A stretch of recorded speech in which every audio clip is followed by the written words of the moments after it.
पेट का cancer. Colon cancer, जिसे colorectal cancer भी कहा जाता है, एक प्रकार का कैंसर है जो कोलन या मलाशय में विकसित होता है। ये दुनिया भर में कैंसर के सबसे आम रूपों में से एक है। यहाँ कोलन कैंसर की व्यापक समीक्षा दी गई है, जिसमें इसके कारणों, जोखिम कारकों, लक्षणों, निदान, उपचार और रोकथाम को शामिल किया गया है। 1.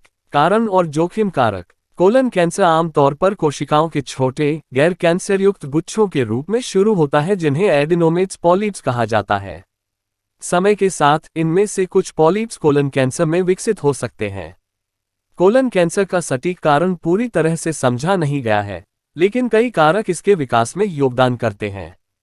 उम्र। कोलन कैंसर का खतरा उम्र के साथ बढ़ता है। ज्यादातर मामले 50 से अधिक उम्र के व्यक्तियों में होते हैं। पारिवारिक इतिहास और आनुवंशिकी। कोलन कैंसर या कुछ आनुवंशिक सिंड्रोम जैसे लिंच सिंड्रोम या पारिवारिक एडिनोमेट्स पॉलिपोसिस (FAP) का पारिवारिक इतिहास जोखिम को बढ़ा सकता है। व्यक्तिगत चिकित्सा इतिहास। जिन व्यक्तियों में कोलोरेक्टल कैंसर या कुछ प्रकार की सूजन आंत्र रोग जैसे क्रोहन रोग या अल्सरेटिव कोलाइटिस के पहले मामले थे, वे अधिक जोखिम में हैं। आहार। लाल और प्रसंस्कृत मांस में उच्च फाइबर, फल और सब्जियों में कम और वसा में उच्च आहार को बढ़ते जोखिम से जोड़ा गया है। शारीरिक निष्क्रियता। गतिहीन जीवन शैली कोलन कैंसर के उच्च जोखिम से जुड़ी हुई है।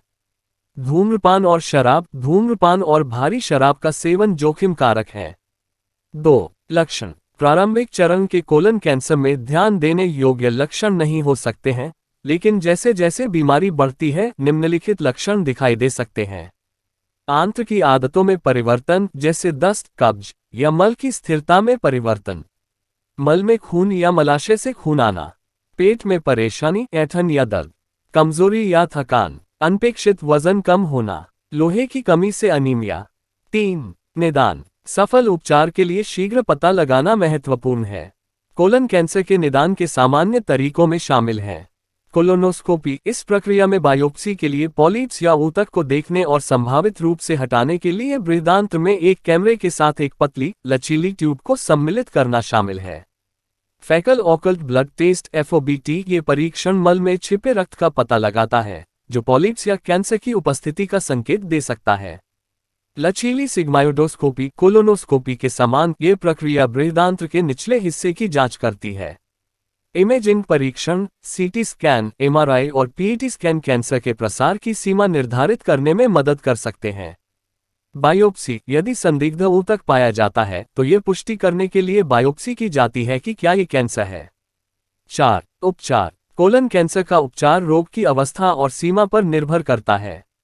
इसमें अक्सर निम्नलिखित दृष्टिकोणों का संयोजन शामिल होता है। सर्जरी। ट्यूमर और आसपास के लिम्फ नोड्स को सर्जिकल रूप से हटाना आम है। ट्यूमर के स्थान और आकार के आधार पर तकनीक अलग अलग होती है। कीमोथेरेपी। दवाओं का उपयोग पूरे शरीर में कैंसर कोशिकाओं को लक्षित करने और मारने के लिए किया जाता है। विकिरण चिकित्सा। ट्यूमर को छोटा करने या कैंसर कोशिकाओं को मारने के लिए उच्च ऊर्जा किरणों को कैंसर पर निर्देशित किया जाता है। लक्षित थेरेपी। दवाओं को कैंसर के विकास में शामिल विशिष्ट अणुओं को लक्षित करने के लिए डिजाइन किया गया है। इम्यूनोथेरेपी। कैंसर कोशिकाओं से लड़ने के लिए शरीर की प्रतिरक्षा प्रतिक्रिया को बढ़ावा देना। 5. रोकथाम। कोलन कैंसर के खतरे को कम करने के लिए कई कदम उठाए जा सकते हैं। फाइबर, फल, सब्जियां और साबुत अनाज से भरपूर आहार अपनाएं। लाल और प्रसंस्कृत मांस का सेवन सीमित करें। शारीरिक रूप से सक्रिय रहें। स्वस्थ वजन बनाए रखें। धूम्रपान से बचें और शराब का सेवन सीमित करें। नियमित जांच करवाएं, खासकर यदि आपके पास जोखिम कारक हैं। देखने के लिए धन्यवाद। चैनल को सब्सक्राइब करना न भूलें।